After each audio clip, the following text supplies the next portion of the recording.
Değerli izleyicilerim, Fransa'da akıllara durgunluk veren bir olay yaşandı. Fransa'da 2022 yılında yapılacak olan Cumhurbaşkanlığı seçimlerinde aday adayı olarak gösterilen Eric Zemmour adlı kişiyle başörtülü bir kadın sokakta bir binanın önünde tartıştı. Bu Cumhurbaşkanı adayı karşısındaki başörtülü kadına başörtünü çıkarman gerekiyor, laiklik anca böyle olur dedi. Şimdi bu tartışma kısa bir sürede Fransa başta olmak üzere dünyanın gündemine oturdu. Bunun detaylarını anlatacağım. Ardından da bu olayın perde arkasında saklanan, özellikle de Fransa'da yaşayan vatandaşlarımızı çok yakından ilgilendiren gerçekleri tek tek sizinle paylaşacağım. Bakın, haber aynen şöyle. Fransa'da Cumhurbaşkanı adayı olan İslam düşmanı Eric Zemmour bir sokak röportajında başörtülü bir kadına başını açtırdı.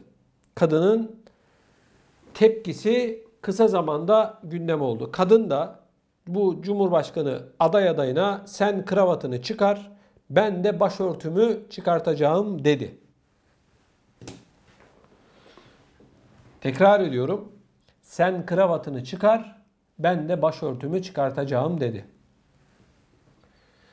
Kravatını bu Cumhurbaşkanı adayı çıkartıyor, ardından da kadın başını açıyor.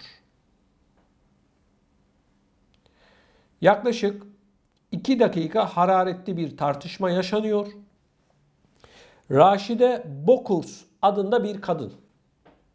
Bu kadın bu yayını yapan televizyonun bağlı olduğu Bolor adlı grupta çalıştığı ve aslında başörtülü olmadığı, evet, başörtülü değil bu kadın. Bu televizyoncular ve bu aday belli ki anlaşmışlar.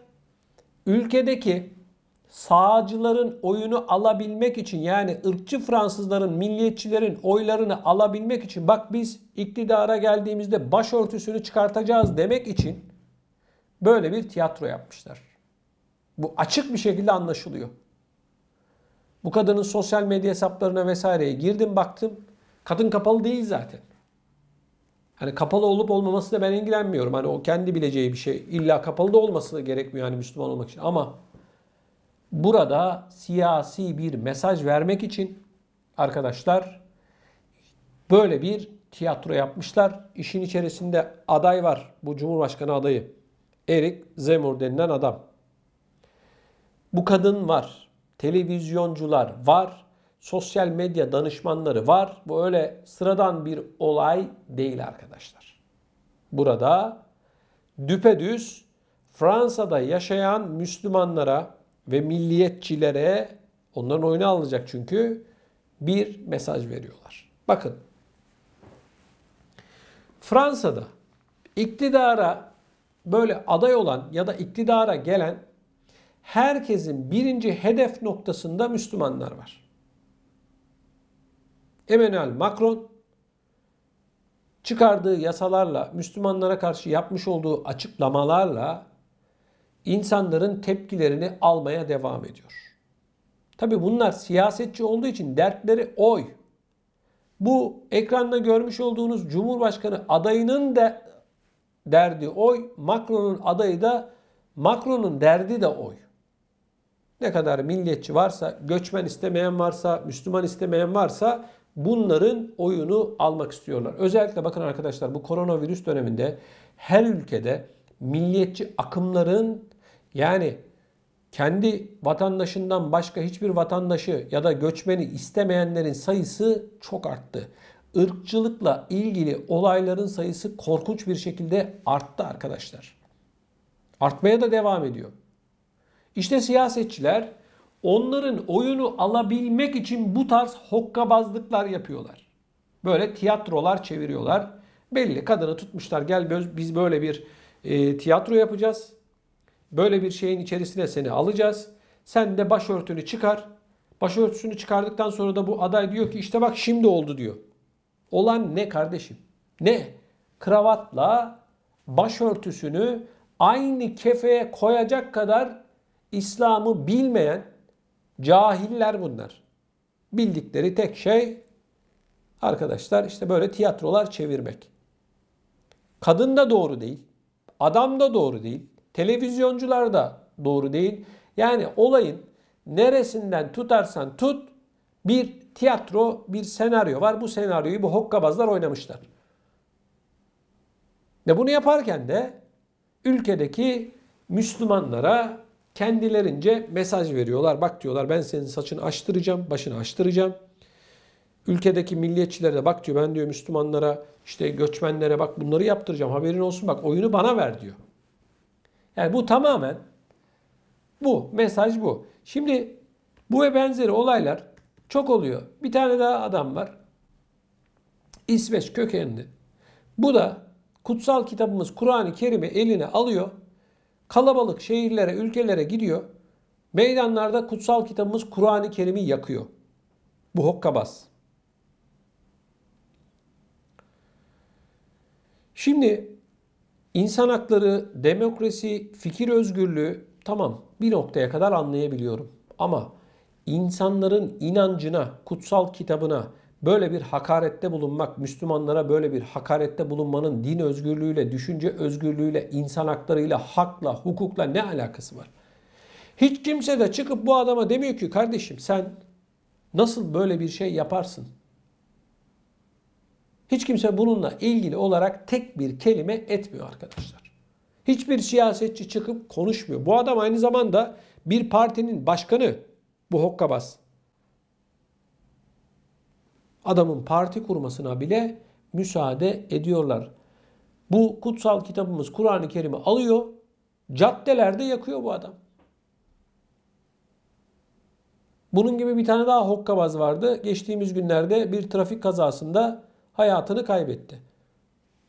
Ne diyelim? Üzüldük mü? Ne diyelim? Yani bakın arkadaşlar. Bunlar bir tiyatro yapıyorlar. Bu Cumhurbaşkanı adayından mevzu açıldı. Öyle her gördüğünüze, her konuşulana inanmayın, sorgulayın.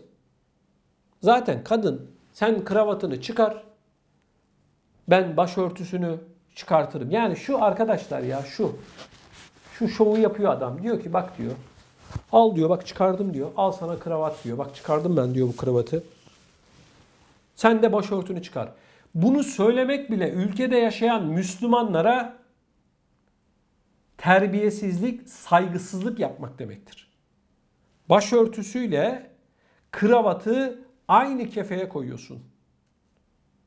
Fransa'da bu olay bize gösteriyor ki insan hakları, din özgürlüğü vesaire gibi olaylar hepsi yalan dolandan ibaret.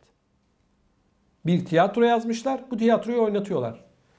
Neyi? Oy almak için. Din siyaseti üzerinden oy alırsın belki ama sonun hiç de hayra halamet olmaz. İnsanlar kısa zamanda senin gerçek niyetini görür. Kadın tiyatrocu, adam zaten başlı başına bir aktör, oynuyor. Tiyatro oynuyorlar. Ne diyor? Çıkar diyor sen diyor şu şeyini diyor kravatını. Ben de başörtümü çıkartırım. Peki sohbet nasıl oldu da bu noktaya geldi? Niye başörtüsünden bir şey istiyorsun? Konuşmalarına, fikirlerine değer ver. Niye çıkarsın başörtüsünü? Sen niye kravatını çıkar diyorsun? Ne oluyor yani? Çıkardığında ne oldu yani? Taktığında ne oldu? Kravatla başörtüsünü aynı şeye koyup burada bir diğer ikinci mesaj da başörtüsü sadece bir kıyafet, bir aksesuar diyor. Nasıl yani bu bir aksesuar? Diyor ki aslında başörtüsü de bir aksesuar mesajını vermek istiyorlar burada. Yani basite indirgiyorlar Allah'ın emrini. Türkçesi bu arkadaşlar. Bu konuyla ilgili sizler ne düşünüyorsunuz? Sizlerden ricam lütfen videonun altında bulunan yorum bölümüne yazarak bizlere iletin. Bunun yanı sıra değerli izleyicilerim sizlerden ricam şu.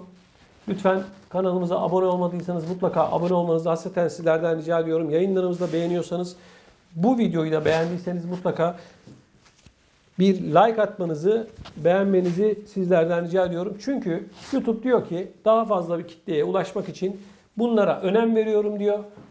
Sizlerden ricamız bu. Benim kravatta oldu olacak inşallah. Bakıyorum bir taraftan arkadaşlar. Evet. Lütfen bu konuyla ilgili görüşlerinizi bize az önce de ifade ettiğim gibi lütfen belirtiniz. Özellikle Fransa'da yaşayan vatandaşlarımızın görüşlerini çok çok merak ediyorum. Genel itibariyle Fransa'daki bu İslam'la ilgili politikaları nasıl görüyorsunuz? Lütfen videonun altında bulunan yorum bölümüne yazarak bizlere iletin.